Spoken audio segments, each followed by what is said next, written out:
Good morning. Good morning, everyone. How are you all? Oh, oh, come on now. This is a crowd that is passingly familiar with hip hop. Y'all know we do the call and response thing here. So let me ask this. Good morning. How are you all? Good, good, good. Thank you. Thank you. My name is Jelani Cobb. I'm Dean of Columbia Journalism School. I'm very happy to be able to extend a welcome to you for day 3 of our Word Life conference, an opinionated mixtape of hip hop journalism. That was Liz Méndez Berry's. She's solely responsible for that subtitle as we were trying to figure out what to call this and how to frame it. And so I just want to say a couple things. First is a housekeeping point that we will be doing another installment of the Great Day series. We didn't put this in the program, but at noon we will be doing a photograph, a group shot of all the journalists who are in attendance here. And we want this for archival purposes to be able to recognize all of the talent that we gathered for this conversation. And finally, we talked about this a little bit last night, but I know there's some people who were not here, who were not here then. And I think it's important to reiterate why we wanted to do this. We're looking around at the half-century mark for hip hop's existence, and for all of the themes and the things that we think about now, as I'm looking around and we see, the assault on DEI and attempts to make it much more difficult to diversify institutions and all of the things that we see in the kind of culture war front. But the things that I learned, about diversity, of our first ideas of diversity, equity, and inclusion, came through hip hop. That we, participated in a culture that was inherently diasporic, that brought together the kids of the Great Migration people who came from the Deep South and the United States, from people who came from the West Indies, and people who came from the Spanish-speaking Caribbean and Latin America, and that very many of us found ourselves in the same communities or adjacent communities. And like the comedian Paul Rodriguez had the joke, he said that you go to any city and there's a black neighborhood, and next to that is a Latino neighborhood, and next to that is the airport. And so, but the schools that we went to, the institutions that where we matriculated and where we were educated, at the time that people foolishly thought it wise to remove music from the school curriculum, from the curricula, and we were a generation that had to figure out our relationship to culture and music on our own, and hip hop is a reflection of that. And then that music and that culture and that expression had to be contextualized and criticized and written about, and we put our shoulder to the wheel of doing that as well. And it's crucial that the institutions that really safeguard the canon of journalism, it's long overdue for them to recognize this work. And so that's why we're here today, that we want to get to the essence of this and very many of these conversations that we're having. And we're looking forward to building throughout the course of the day. And the other thing I'll say is that this is something that will become a much bigger undertaking. There'll be more, because one of the things that we recognized is how little, even though there are archival collections at Cornell, at Harvard, at the Schomburg, but how little of the journalism that was done over the course of the past half century is actually publicly accessible. And that's another thing that has to be taken up as well. And then finally, I'll say one other point about the kind of corrective here, which is that when we talked about 50 years of hip hop journalism, one of the things that we said was like, when Kool Herc's party took place, there weren't journalists saying that this is the beginning of a new culture, we have to chronicle it and so on. But we also knew that the people who were covering the Bronx, people who were covering Harlem, people who were covering urban communities in and around New York City were covering hip hop without knowing that they were covering it. They were covering the context in which this culture was created. And so when we went back, again, going back to the archives, when we went back and looked at the newspapers, there actually isn't coverage of those communities. What there is crime reporting. If you go back to the New York Times and for 1973, I looked for the week of the party, I looked for the month of the party, then I looked for that until the end of the year. And we saw homicides, drug overdoses, car theft, this and that, but you would have no idea that there were actual people who lived in these communities, people who had aspirations and ideas and feelings and sensibilities and an aesthetic understanding of the world that they contributed to their families and to their communities that went on to be recognized around the world. And so that's part of what we're here to do today, to look at the way in which journalism, American mainstream journalism, has failed not only hip hop, but the communities that produced it, and also to recognize the work that came in to fill that void and that vacuum. So thank you for being here for the full day at Columbia Journalism School. I'm going to turn it over to my colleague, Elizabeth Méndez Berry. I wish I had a more fluid, way the rappers do when you like to hand the mic off to your partner. I don't have a rhyme to introduce Liz, so I'm just going to step aside. The syllables don't lend themselves to that, but thank you so much, Jelani. And just to say, it's such a magnificent moment to look out and see all of you here, legends, students, everybody in between. It's such an honor to be here. I wanted to share a little bit more about the genesis for this. And it started in a conversation between Jelani and me where we said, somebody should really do something about hip hop journalism. And then we stopped talking about it for a while and we just hoped somebody else would do it, and they didn't. And so this is what we're talking about today. I wanted to say that there were two big things on our minds as we were developing this. First of all, a cantankerous critic who I could say, I'm going to name him, Jeff Chang, said to us, our beloved, said, so many of the Hip Hop at 50 events were focused on the past, and really encouraged us to think also about the present and the future. And so as we planned this, we brought together a multi-generational group of journalists, and we were really trying to hear from the YouTubers and the podcasters and the social media mavens who are defining the discourse today, and to connect them with the history. Before I was a critic, I was a fan, not just of the music, but of the magazines.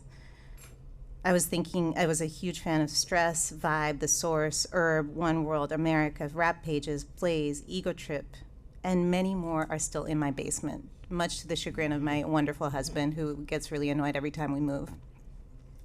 And what I wanted to say is that, I realized, as Jelani mentioned, part of the reason that I hold on to them is because they are my definition of journalistic excellence. They taught me from a very young age that journalistic excellence is not limited to institutions like this one, but it lives in those boxes, and it lives in all of the people who are here. And also that so much of that has been lost and is not part of the archive, which is something that we're working to address. I started my career in hip hop journalism. I freelanced for the Village Voice. I worked at Vibe, I worked for Honey. I was there for the luxurious Thanksgiving meal catered by Dean and DeLuca, and I was there the day after when they declared bankruptcy and I lost my job. And after that, I started working in nonprofits to sustain my expensive journalism habit. Eventually, I worked in philanthropy where I funded journalism and the arts. And what I noticed was that there was very little funding for journalism about the arts, and even less for criticism, even though so many artists recognized how important it was for their work to be written about. So, in 2017, I co-founded Critical Minded with my brilliant colleague, Chiwa Yang, with the goal of fostering a critical discourse that would be more representative of the communities that create the culture. Critical Minded was inspired by hip-hop journalism, and I've been dreaming that one day we could publicly celebrate the journalists who created this. I'm so grateful that we're here now. I'm grateful to all the people who have been part of the development of this event, my co-conspirators here, the Columbia team, Stacy Jillian, our multi-generational advisor squad, Sarita Gates, Shamira Ibrahim, Bakari Kitwana, Danielle Smith, and Jason Rodriguez, our consultant. So many of you who are here who helped shape this. I'm particularly grateful to Rashid and Jelani. Jelani and I have known each other for decades, and even though he wasn't a hip-hop journalist, he helped me through one of my most challenging experiences in hip-hop journalism. In 2005, I did an investigative piece for Vibe called Love Hurts about domestic violence in hip-hop. I experienced a lot of heat for that, and Jelani was one of the people who supported me in that moment. He had me speak to his class at Spelman via very grainy Skype. They may or may not have been aware that I was, no, they knew I was. And Rashid is the person I met 20 years ago at my first nonprofit job after the honey bankruptcy of the Drug Policy Alliance. He'd written for The Source, and we connected immediately about culture, politics, and mass incarceration. We've been collaborating ever since.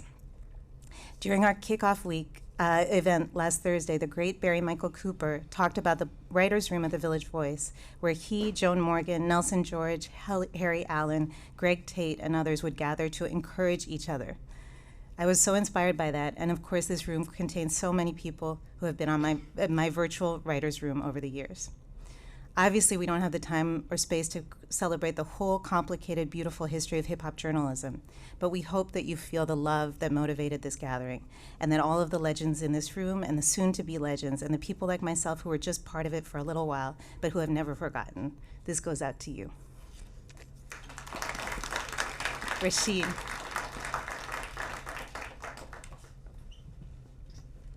Good morning. Good morning. I usually freestyle, which is typical of hip hop, but I've written down my words this morning, so I'm going to take my time and just be gracious with the words that I try to speak really quickly. This is a love letter, word life. My words are my bond. Hip hop, the love of my life. You are my friend. I can depend. As they shared, my name is Rashid Shabazz. I am the inaugural director of Critical Minded, an organization that supports and advocates for the work of cultural critics of color. It is an honor to be here in collaboration with Dean Jelani Cobb and his team at Columbia Journalism School. Dan, Julie, Pam, Mindy, Sarah, thank you so much for all that you poured in, for conspiring with us to make this happen. As I shared last week, I never was one to say which journalism school I went to. I attended. I'm not one for announcing spaces of privilege, but I've never been more proud to say I attended Columbia J School with the rival Dean Cobb and what we have done with Word Life. I look forward to many more collaborations. I also want to thank our other collaborators, Ford Foundation, and our host for yesterday, the Schomburg Center, Novella Ford and her team. Thanks to Maestra and Stacy Gillian for helping us to pull this together. And thank you to my friend, my sister, my collaborator, executive editor with One World and co-founder of Critical Minded, Elizabeth Méndez Berry, for being a visionary for today and for your love for us all. We are especially grateful for everyone who has come out today and yesterday. And of course, thank you to Jason Rodriguez for his love and pouring in as well and helping us to make this event possible. Can we just give all that a round of applause really quickly?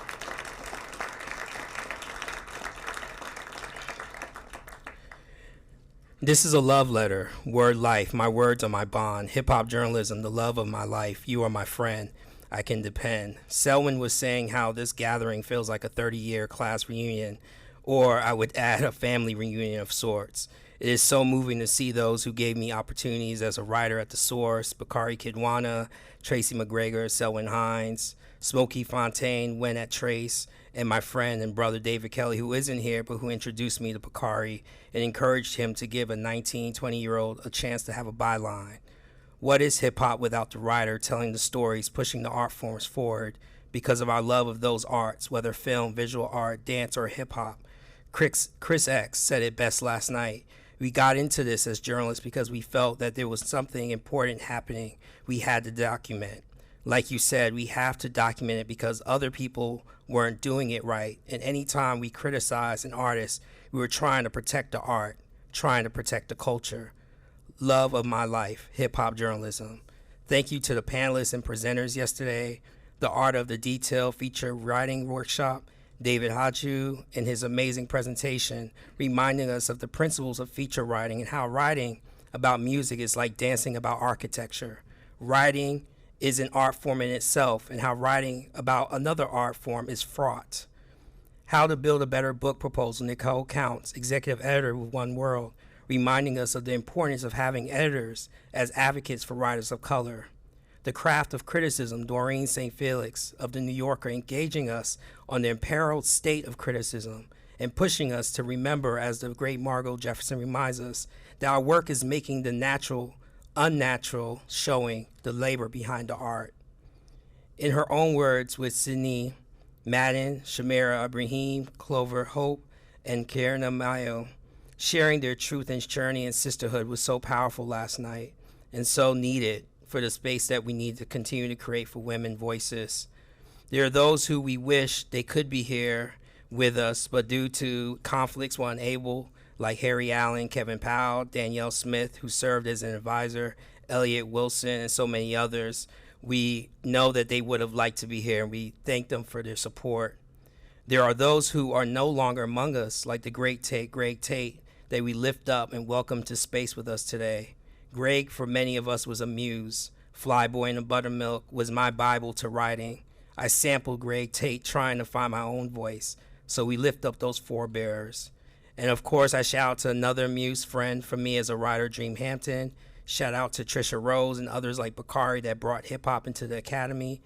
And finally, Chris X and Black Thought in conversation is where I will end with some of the words Tariq shared from Chris X. How we cultivate our lives, the soil we choose determines much. Our patience even determines more. Even when we look within, we cannot see within processes of our germination is even beyond our senses. In that way, today seems like yesterday, but we have to trust in the process of growth. We have to trust in nature's work, in God's own, and as we do the only work that is ours, the work of faithful cultivation, weeding and tilling and watering and doing it now, today. Thank you all for being here. Thank you to the panelists and looking forward to another amazing day today. Hip hop journalism, the love of my life. This is our love letter to you all. Thank you.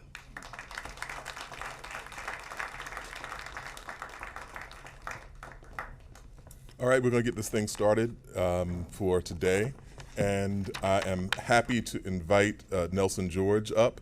And as you'll notice throughout the day, we have things called spotlights, which are kind of interlude points. And they're about 15 minutes of like one element or one piece of journalism that we think is really crucial to engage. And so we're happy to be able to kick this off with Nelson George discussing his profile of Kool Herc in the Amsterdam News. Nelson.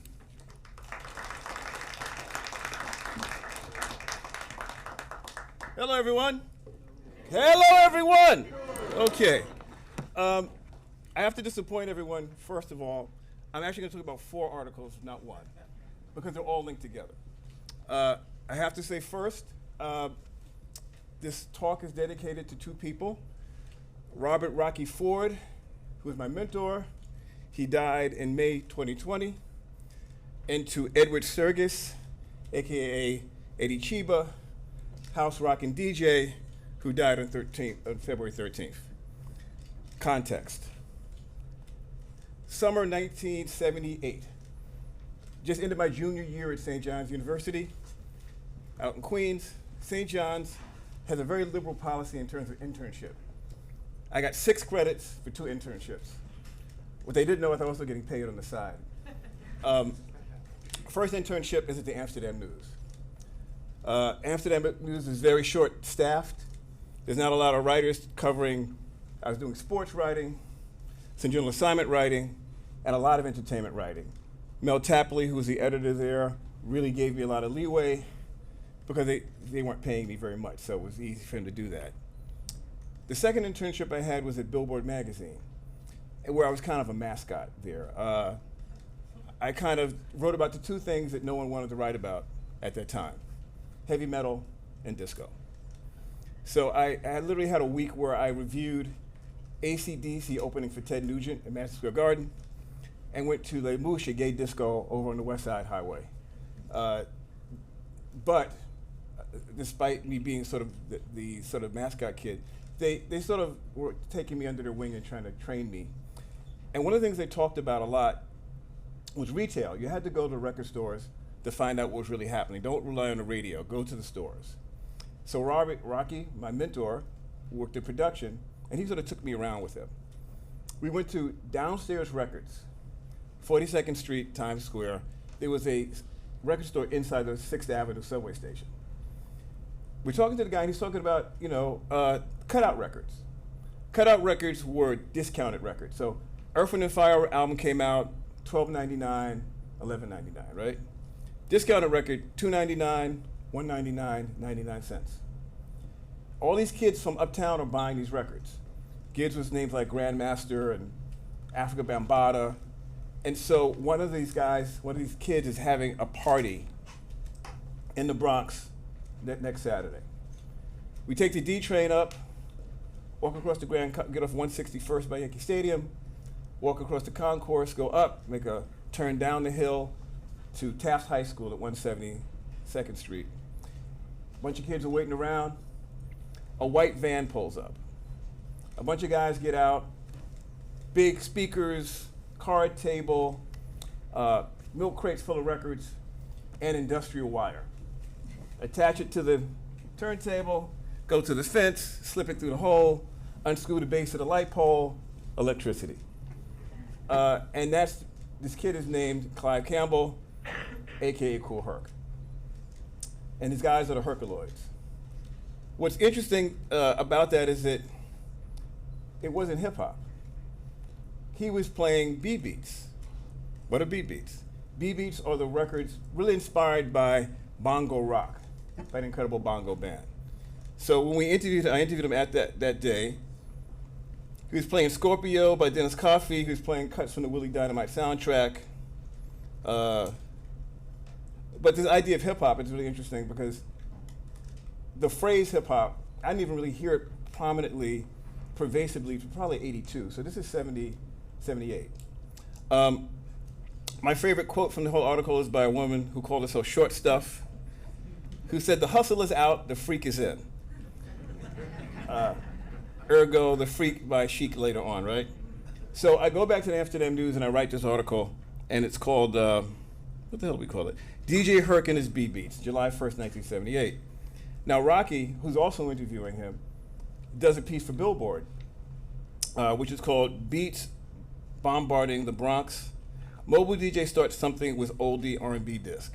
And his main focus was on the record side of it, because that was a Billboard trade thing. Now, that's 2 articles already. Now, 2 more to go. Rocky becomes obsessed with this idea of these rapping DJs. He starts interviewing people. We meet Eddie Chiba. We meet DJ Hollywood. We meet Lovebug Starsky. I actually see Hollywood and Starsky at City College. They were like the in-between act entertainment. They just fucking destroyed the place. And we met a guy named Curtis Blow. So Rocky writes an article in May 5th, 1979, called Jive Talking New York DJs Rapping Away in Black Discos. And it's about the fact that these guys are out here doing this stuff. That same summer, Rocky's on Jamaica Avenue in Queens, sees a kid putting up flyers. Starts talking to the kid. The kid's my older brother promotes parties. The kid calls himself Son of Curtis Blow, right? He's promoting shows Curtis Blow is doing for Rush Productions. His older brother is Russell Simmons. Rocky has the idea that let's make a rap record. He goes to Eddie Chiba, Chiba turns him down. He goes to Hollywood, Hollywood turns him down. Lovebug Starsky is approached by Sylvia Robinson after seeing him perform at the Disco Fever, Harlem World, on 16th Street. He turns him down. They all turn him down because they don't believe it's a good idea to put their rhymes on record. They're making their money performing live. If I put the rhyme on record, who's gonna come see me? That was the pervasive ideology of all those cats. Curtis is the youngest one on the block, so he's the one who's most open to it, along with Russell being open to it. So they make a record called Christmas Rapping. No one buys it. It sits there for most of the summer. and then the Sugar Hill Gang record comes out. Then there's a flood of hip hop records that come out, including Christmas Rapping gets signed. One of my favorites, Spoonie Rap by Spoonie G comes out. And so my full circle moment in the fourth article is one I write at the end of 1979 called Rapping DJ Set a Trend. I write it with the disco editor, Radcliffe Joe, and it's talking about the fact that suddenly there's these records coming out, they're selling in Baltimore, they're selling in Detroit, and this little phenomenon is happening that most people see as an adjunct to disco. One thing to remember is that it was really an adjunct to disco for a long, long time. And in fact, some of these records ended up, there's some resistance being played at certain discos, black discos. Forget CD 54. The biggest challenge was to get black discos to play these records. So out of that one trip to the Bronx in 1978, I got a career, Russell Simmons got a career, Run DMC got a career. Because Rocky had this vision that this could be a record. There's something here that could be a record.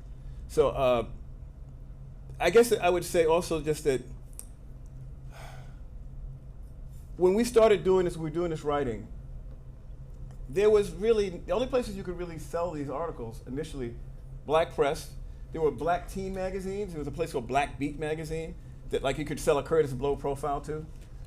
And the trade publications, you know, Billboard covered it, Record World covered it, because it's sort of this phenomenon happening in the business. The consumer part of it doesn't really happen until the record companies get involved in a more heavy way. You know, Sugar Hill went out and they got some press. Curtis got some press because he was on Mercury. So it's a slow process. It's very much an adjunct still to dance music disco. It's not, until the phrase hip hop really comes into prominent usage, it's still sort of this other thing, part of these other movements that pre-exist. It's ironic too for me is that, so, since I got a little more time, what happened next was that I ended up trying to pitch stuff. I was writing articles and sending submissions to The Voice since I was in high school, and I have all these rejection letters from Rob Christgau. But finally I was like in the business and he had to kind of pay more attention to me. So the first two pieces I sold to The Voice were on hip hop. First was on Love Bug Starsky. What was the title of that record? Positive Life, on Taster Records. Taster Records was actually owned by the guy who owned Harlem World Records. And little sub-story is that Cyril Robinson sees Love Bug at Harlem World, tries to sign him. The guy who owned Taster, who was a kind of like a gangstery guy, he said to Sylvia, I'm gonna make a record on this guy one day. Well, Sylvia beat him to the punch. And he finally made the Love Bug record, but it was kind of too late. He missed that moment. And the other record, the second record I wrote about for The Voice was The Great Adventures of Grandmaster Flash and the Wheels of Steel, which was really the first time that I saw someone doing on record what I heard in the parks. There's one more little thing I want to mention since I'm up here, is this question about, okay, there's a whole thread from the Bronx guys against the Harlem guys. And that is that if you talk to Melly Mel and some of those guys, they call Hollywood, Love Bug, Chiba, disco rappers. And that's like a, derogatory term, disco rapper. But I was at these shows. They were doing the same rhymes. Party people in the back, if you're not the whack. Dip, dip, dab, so socialize. All of these things, this is the vocabulary. And the other part of it that's interesting is that there's a lot of interaction between the two. For example, Curtis Blow, though he was seen as a disco rapper, worked a lot with Grandmaster Flash, and sometimes even performed with the Furious Five. So there's that's always been a dialogue that's gone on with the Bronx guys versus the Harlem guys, because the Harlem guys wore suits. They did more stuff inside than the Bronx thing was. If Barry Wyckoff Cooper were here, he was really getting into it because he loves the Harlem Bronx battle. But in essence, there was a class battle between the Harlem world and the Bronx world. How much more time I got? Oh, right, plenty of time. One more thing, since I guess I want to get all this off my chest, these have been great things I always wanted to talk about. Everyone says the goddamn South Bronx, right? Have you ever looked on a map of the Bronx and saw where Afrika Bambaataa actually lived? Where Soundview projects are? Okay, that's way east. Have you ever looked on the map and walked up to where Herc lived in the projects? It's way west. DJ Breakout? Anybody know about DJ Breakout in this room? Come on. He's way up damn near Gun Hill Road. So this whole thing, the South Bronx started hip hop. Yes, Flash played at the Black Door, Club 371, that's down there. But this whole narrative, the South Bronx thing is kind of a journalistic cliche that people have repeated over and over again without actually walking up and looking where these guys lived. Okay, so that's always something I wanted to say in front of a bunch of journalists. So coming from this period, you know, I look at what's happened with hip hop journalism and writing, and it's kind of amazing that this has become a branch of its own tree. But for me, I just see it as part of black music. I've never separated hip hop from jazz writing, or from blues writing, or from R&B. I do think, you know, hip hop is a great marketing phrase. It's been a great way to drop a lot of stuff in a container and move it forward. But never forget that this is an extension of the African American branch of music. And that's gotta be always centered for me, because I feel like what we're teaching young people, in a sense, is that this is over here, and this other stuff is here. And that is not the case at all. So I would just say that to the community, that this is something that we need to reconnect hip hop writing and hip hop culture to blues culture, to jazz culture, to rock and roll. Hey, that's it. Thank you.